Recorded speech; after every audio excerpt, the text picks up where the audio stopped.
Վառ գույներ, մեկը մյուսից գրավիչ ու տարբերվող աշխատանքային անկյուններ, հազարավոր գրքեր ու ոչ թե լռություն, այլ անսովոր ազատություն։ Սա Երևանի պետական համալսարանի Սարգիս և Մարի Իզմիլյանների անվան գրադարանի առաջին հարկն է։ Տարածքն ամբողջությամբ նոր է, ընդամենը 2 ամիս առաջ է վերաբացվել, սակայն արդեն դարձել է ոչ միայն ուսանողների, այլև դասախոսների սիրելի վայրերից մեկը։ Միլենան ապագա դիվանագետ է, շուտով կավարտի համալսարանը։ Մինչ այդ գրադարանի վերաբացված հատվածի մշտական այցելուն է ոչ միայն քննություններին պատրաստվելիս, այլև խմբային աշխատանքների ընթացքում։ Ընդհանուր էսթետիկ առումով շատ գեղեցիկ բան է ստացվել, եւ տեխնոլոգիապես եւ կահավորմամբ շատ հաճելի է այստեղ աշխատել եւ արդյունավետ է ավելի։ Լավագույն հարթակն է, որպեսզի աշխատենք եւ թիմային աշխատանքներ տանելու տեսանկյունից եւ անհատապես։ Նախկինում եւս սա սիրված տարածք էր, բայց հնարավորությունները եւ սահմանափակ էին եւ նորոգված չէր տարածքը, այսինքն այնպիսին էր, ինչպիսին, որ 90-ականներին այս շենքը նախագծվել ու կառուցվել է։ Հիմա տեսնում ենք լրիվ նոր փոփոխված մի տարածք, գույների առումով, նաեւ տարածքի վերաձևակերպման, վերափոխման առումով ստեղծվել են նոր աշխատասենյակներ, տարածքը կարելի ասել գրեթե իր հնարավորությունները, որ օգտագործվում են, գրեթե եռապատկվել, նույնիսկ քառապատկվել են։ Երևանի պետական համալսարանին այս բացառիկ նվերը Իզմիլյան հիմնադրամն է արել։ Անցյալ տարի գրադարանի 105-ամյակի օրը կնքված հուշագրի համաձայն։ Համալսարանն էլ իր հերթին թարմացրել է գրադարանի ենթակառուցվածքները։ Այս համագործակցությունը, սակայն, ավելի խոր արմատներ ունի։ Իզմիլյան ընտանիքի բարեկամությունը ԵՊՀ-ի հետ տասնամյակների խորքից է գալիս։ Բարերար Տիգրան Իզմիլյանի ծնողների Սարգիս և Մարի Իզմիլյանների անունը գրադարանը կրում է գրեթե 30 տարի, սակայն հիմնադրամի աջակցությունն ավելի վաղ է սկսվել։ Այս շենքը, գրադարանի մասնաշենքը, որում հիմա գտնվում ենք, նույնպես 90-ականների սկզբին եւս արդիականացվել է, գույքով համալրվել է հենց Իզմիլյան հիմնադրամի շնորհիվ։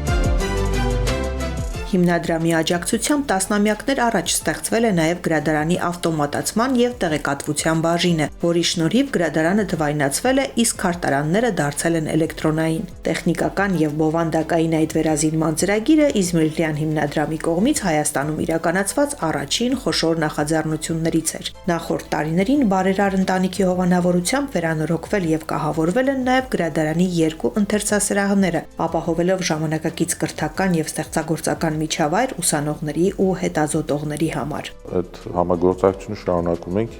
նոր ծրագրեր եւս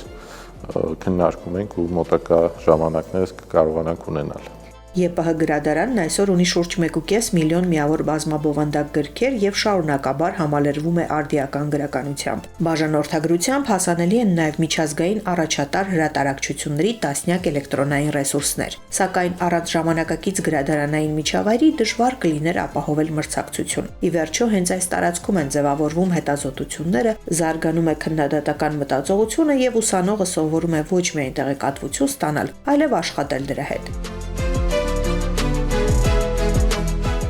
Կամոն ապագա քաղաքագետ է, հաճախ է գրադարանում երկար ժամեր անցկացնում։ Ասում է, այն դարձել է իր ու ընկերների ամենօրյա կյանքի կարևոր մասը։ Այստեղ ունեմ 2 սիրած անկյուններ, առաջինը այնտեղ որտեղ որ հիմա նստած ենք, եւ երկրորդը ապակիներով ձայնամեկուսիչ սենյակը։ Վերջերս մեր ֆակուլտետում տեղի էր ունենում բանավեճի առաջնությունը, որի նախապատրաստական ողջ աշխատանքները մենք ամբողջ թիմով կատարել ենք հենց այդ սենյակում։ Ուսանողի համար գրադարանը թերևս լավագույն վայրերից մեկն է, թե ընթերցանության, թե նոր գաղափարների եւ թե կենտրոնանալու համար։ Ուսանողները ավելի երկար են մնում գրադարանում, ավելի շատ են ժամանակ անցկացնում գրքերի մոտ, ու գրքերն էլ մենք փորձել ենք ավելի ժամանակակից ու նոր գրքեր ներառել այդ վերանորոգված հատվածներով։ Համոզված ենք, որ կրթության վրա էլ դա դրական ազդելու։ Ցանկացած մեկը, ով երբևէ այստեղ եղել է նախկինում եւ հիմա, վստահաբար կասի, որ մի քանի անգամ ուսանողների հոսքը աճել է, կարող եմ ասել նույնիսկ միգուցե տասնապատկվել է։ Այս միջավայրը ուսանողներին գրավում է, գալիս են այստեղ, ժամեր են անցկացնում եւ ընդ որում նաեւ այլ տեղերից էլ, որտեղ սովոր են իրենք գրադարանում ժամանակ անցկացնել, նախընտրում են հիմա գալ եւ այստեղ աշխատել, կարդալ։ Նոր միջավայրը փոխել է նաև շփման մշակույթը, գրադարանը դարձնելով ոչ միայն ուսումնառության, այլև մարդկային կապերի ձևավորման վայր։ Այստեղ ոչ միայն սովորում են, այլ նաև համագործակցում, քննարկումներ ծավալում եւ նոր գաղափարներ գեներացնում։ Դրան նպաստում են նաև գրադարանի աշխատանքային ժամերի ճկունությունն ու ազատ մթնոլորտը։ Իդեպ վերանորոգված սրահում չեն գործում գրադարանին հատուկ խիստ օրենքները։ Այստեղ համակեցության կանոնները ձևավորում են հենց ուսանողները, սովորելով չխանգարել միմյանց, արդյունավետ օգտագործել տարածքն ու զիջել իրար։ Մենք միտումնավոր, գիտակցաբար տվել ենք այդ ազատության հնարավորությունը, այսինքն շատ բան այստեղ կարգավորված չէ եւ թողնված է ուսանողների ինքնակազմակերպման։ Սա մեզ համար է փորձարկում, եթե կարելի այդպես ասել։ Փորձարկման առաջին արդյունքներն արդեն տեսանելի են։ Իզմիրլյան հիմնադրամի աջակցությամբ ԵՊՀ գրադարանի առաջին հարկը դարձել է մի վայր, որտեղ համադրվում են կրթությունը, ազատությունն ու պատասխանատվությունը։ Այստեղ լռությունը պարտադիր չէ, քանի որ կա գիտակցված համագործակցություն։ Իսկ երբ միջավայրը ոգեշնչում է, սովորելը դառնում է ոչ թե պարտադրանք, այլ ընտրություն, որից էլ սկսվում են ապագայի ամենակարևոր փոփոխությունները։